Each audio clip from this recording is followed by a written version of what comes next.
Chapter 3 in Frindle, the question.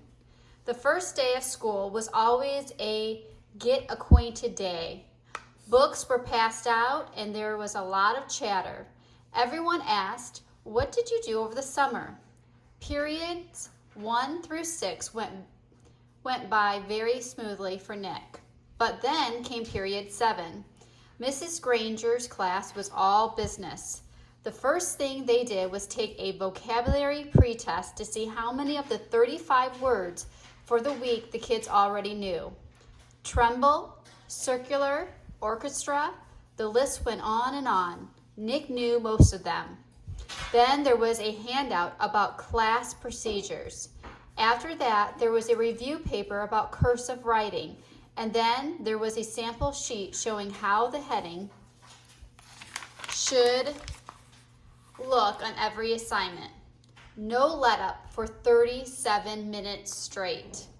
Nick was an expert at asking the delaying question, also known as the teacher stopper or the guaranteed time waster. At 3 minutes before the bell, in that split second between the end of today's classwork and the announcement of tomorrow's homework, Nick could launch a question guaranteed to sidetrack the teacher long enough to delay or even wipe out the homework assignment. Timing was important, but asking the right question, that was the hard part.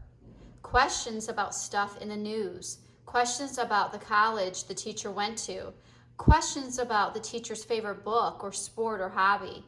Nick knew all the tricks and he had been very successful in the past.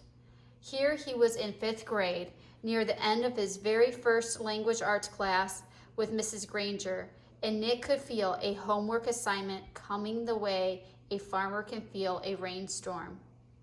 Mrs. Granger paused to catch her breath, and Nick's hand shot up.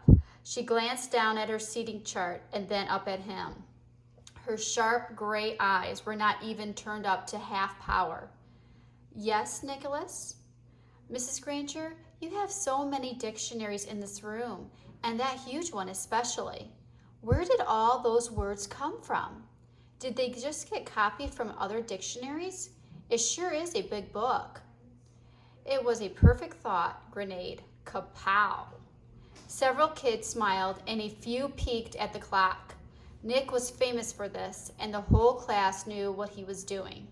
Unfortunately, so did Mrs. Granger. She hesitated a moment and gave Nick a smile that was just a little too sweet to be real. Her eyes were the color of a thundercloud. "Why, what an interesting question, Nicholas. I could talk about that for hours, I bet." She glanced around the classroom. "Do the rest of you want to know too?" Everyone nodded yes. "Very well then. Nicholas, will you do some research on that subject and give a little oral report to the class?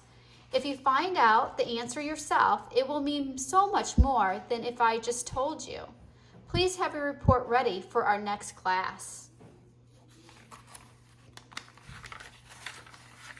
Mrs. Granger smiled at him again, very sweetly. Then it was back to business. "Now, the homework for tomorrow can be found on page 12 of your Words Alive book." Nick barely heard the assignment. His heart was pounding and he felt small, very small. He could feel the tops of his ears glowing red. A complete shutdown, an extra assignment, and probably a little black mark next to his name on the seating chart. Everything he had heard about his teacher was true. Don't mess around with the lone Granger.